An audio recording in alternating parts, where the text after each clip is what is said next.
now that we define what a binary tree is, let's actually write some functions that work on binary trees. So here's the function that I want to do. And this just measures how large a tree is, right? So the size of a tree, right, that's our notion, is really just the number of nodes in the tree. So for example, if I have an empty tree, right, so this is size of, there's nothing there, then we're going to call that 0, right? There's a tree that has no nodes. On the other hand, let's say that I'm looking at a tree that has a node, right, and then 2 subtrees, which could be empty, but they're subtrees. So then what we're going to do is we're going to say that the size of this is 1. This just counts that node, right? And then plus however many nodes the left tree has and however many nodes the right tree has. So for example, let's say that I have this picture. Okay. So here, I'm going to start down at the bottom, okay? So the size of that tree is just 1 because it's just 1 node, right? Notice that the way I can compute that is by saying, well, it's 1 plus the size of the empty tree, which is 0, plus the size of the other empty tree, which is also 0. So same goes for this tree. That's obviously of size 1. So then the parent here, 1 for the node, and then 1 for each of the children is size 3. This one is just a leaf, so it's of size 1, and that means that the top of the tree, the root of the tree, is going to be of size 5, which makes sense because we got 1, 2, 3, 4, 5 nodes. Okay, so that's how this function works. It's just a nice recursive function that counts the number of nodes in the tree. Now let's look at a couple of different ways of defining this same function. Okay, so here is a way using kind of the mathematical notation of a split definition. So size of tree is equal to 0 if the tree is nil, okay, and is 1 plus the size of the second element of the tree plus the size of the third element of the tree. Otherwise, okay. Now I'm going to apologize a little bit here. I'm using second and third because remember my tree consists of a list where the first element is the element and the second element is the left tree, the third element is the right tree, okay. It would honestly be better to do something like to name those slots, right? And then we have like records. There are ways of doing that in ACL2, but I just don't want to get into those, okay. So I'm just going to go by position, the second, the third, okay. Now here's another definition.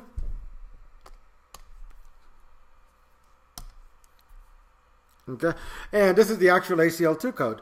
So I find that that this definition is the one that maps most directly to the ACL2 definition. There are 2 cases, right? So I need 1 if, right? Always 1 fewer ifs than there are cases. Const tree, that means that the tree is a non-empty list. So this is case 2, right? And this is case 1. And then you simply take the definition. Case 1 is pretty easy, it's just 0. The other one actually is pretty easy. You know, the only difference is that we put the plus at the front and then ABC instead of A plus B plus C. But other than that is identical. So that's how we define this function. Okay, let's look at another example. This is actually a different way of measuring the size of the tree. And what I'm going to do is I'm going to count the number of leaves. I'm not just going to count the number of nodes, just the number of leaves. Okay. So again, let's look at this definition. If I'm looking at an empty tree, right, then it doesn't have any leaves because it don't have anything, right? Okay. This is the case where I have a root that is a leaf. Right. So since all we have is the root, okay, then there's 1 leaf. That's it, just the root element. Okay. Now this is the more general case where we have a node and then we have 2 subtrees. But since we're not counting the internal nodes, we're only counting the leaves, then the answer is just however many leaves you have in your left subtree plus however many leaves we have in the right subtree. Okay. So that's our definition. Okay. Now again, I can actually write this definition in different ways. So this is the exact same definition, but now by cases, right? And so what I have is the size of a tree is 0 if the tree is equal to nil, 1 if the left subtree is empty and the right subtree is empty, so that is just a root that's a leaf, okay? And otherwise it's the number of leaves in the left subtree plus the number of leaves in the right subtree, okay? Of course we can take this and convert it to ACL2. Okay, so the number of leaves on a tree is if it's a real tree, right?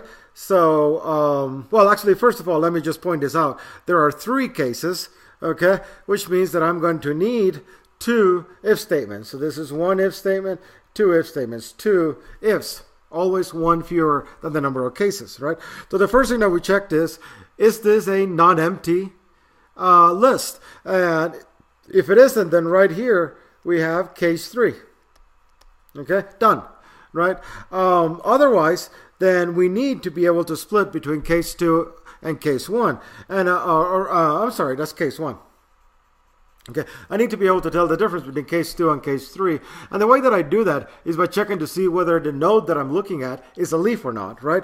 So this says this test is not a leaf, okay?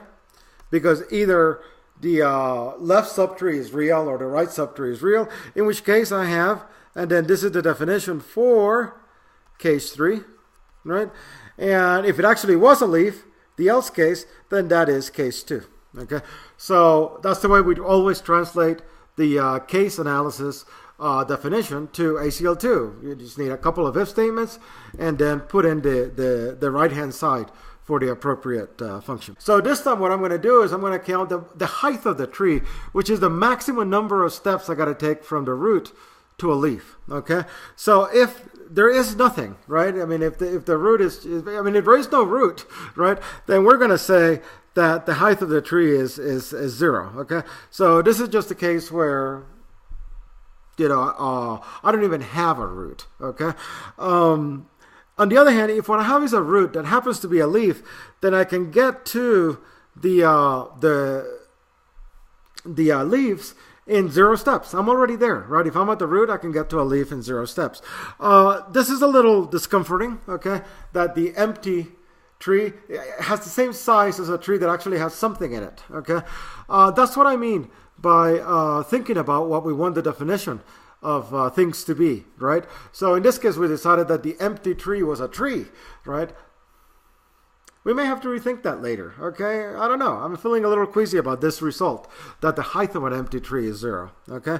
Now, here's something else that we have about the height of a regular node, right? So what I have is a node here, and I have a left subtree, okay? So I'll just draw it like that.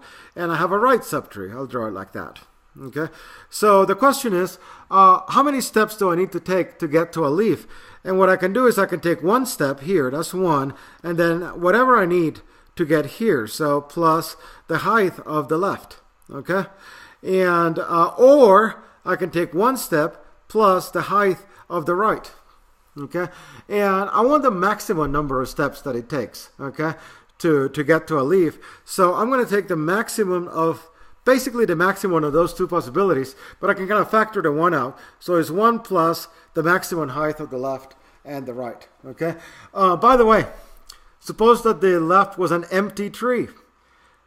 Then you better have height 0, because if it doesn't, let's say that I made a height -1, then I could have said, oh, 1 plus -1, that's 0. That's the best possibility, right? No. So it's actually important to be careful about what we mean. So we really are taking the maximum, not the minimum, and we really do mean that the height of the empty tree should be 0 as opposed to like -1. Okay, let's see, what else can we decide here?